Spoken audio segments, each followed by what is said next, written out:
I consider myself like very evolved, so I'm not superficial and I don't think in stereotypes.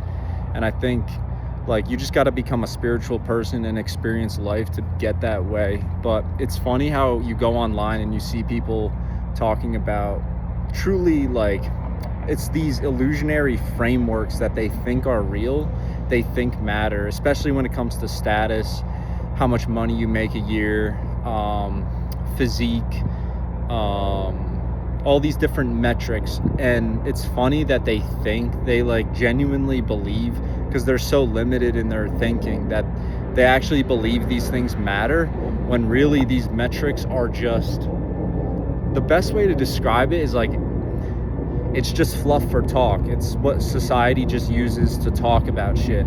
Like at the end of the day, you like your value is not really tied to how much money you make. It's not really tied to any of that stuff.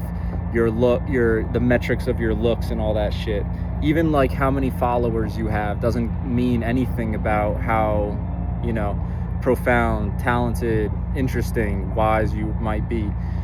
And I talked about perfection theory before, like how everyone's perfect, and like in a way, I mean, people definitely show their stupidity and stuff like that, but I think like what I'm trying to say here is like you could be an old person with no social media, no money, and still be a very cool, talented, introspective, wise, wealthy person. So it's just funny how like I'm waiting for you at the finish line, like so is everyone who's wise. Like when you snap out of those like frameworks, they're intellectual frameworks. It's almost like if you think you've solved the world through intellectual frameworks. Mark Manson wrote an article on this. It's a great one, you should read it. But it's like you think your intellectual theories matter, and like in reality they don't. Things are contextual, things are embodied.